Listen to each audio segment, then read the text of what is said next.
இன்றைய 10/7/2024 முரளியில் கேள்வி பதிலை முதலில் பதிவிட்டேன்.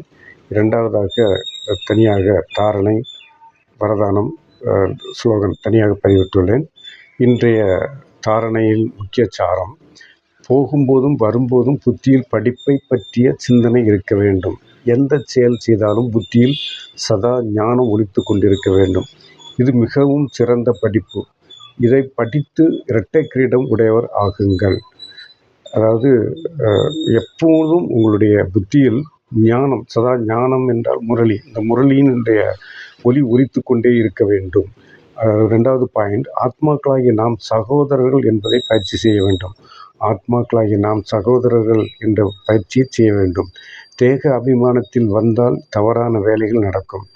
தேக அபிமானத்தில் வந்தால் தவறான வேலைகள் நடக்கும். ஆகவே எவ்வளவு முடியுமோ ஆத்ம உணர்வில் இருங்கள்.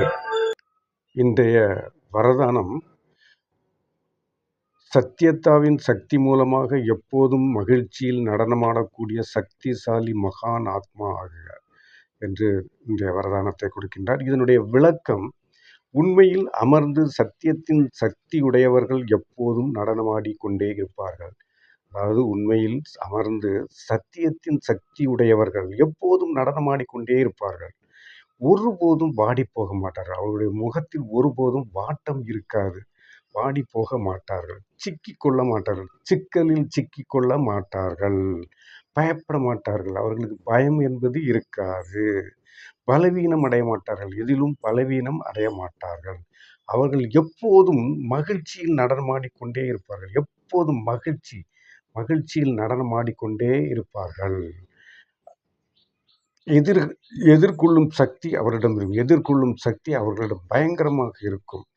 சத்தியம் ஆடாது, உறுதியாக இருக்கும். சத்தியம் ஆடாது, உறுதியாக இருக்கும்.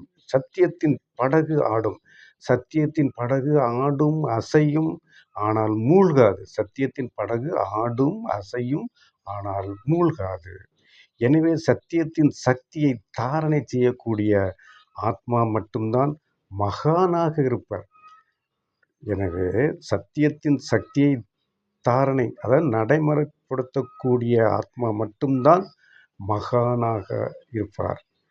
ஸ்லோகன்: பரபரப்பான மனம் புத்தியை ஒரு நொடியில் நிறுத்துவதுதான் அனைத்திலும் மிக உயர்ந்த பயிற்சியாகும்.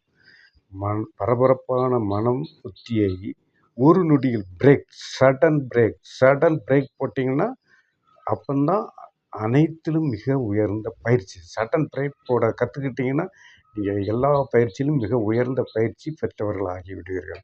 எவ்வளோ அருமையாக அந்த வாணியில் விளக்கியிருக்கின்றார் பகவான்.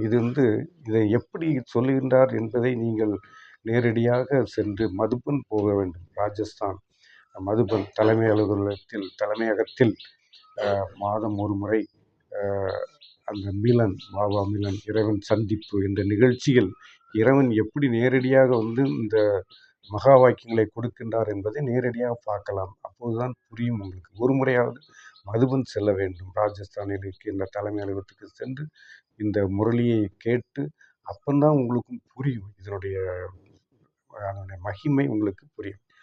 எல்லாரும் எல்லா வளமும் பெற்று சிறப்புடன் வாழ வாழ்த்துகிறேன். எல்லோரும் இந்த முரளியை கேட்டு பயன்பெறுங்கள். நன்றி. ஓம் சாந்தி.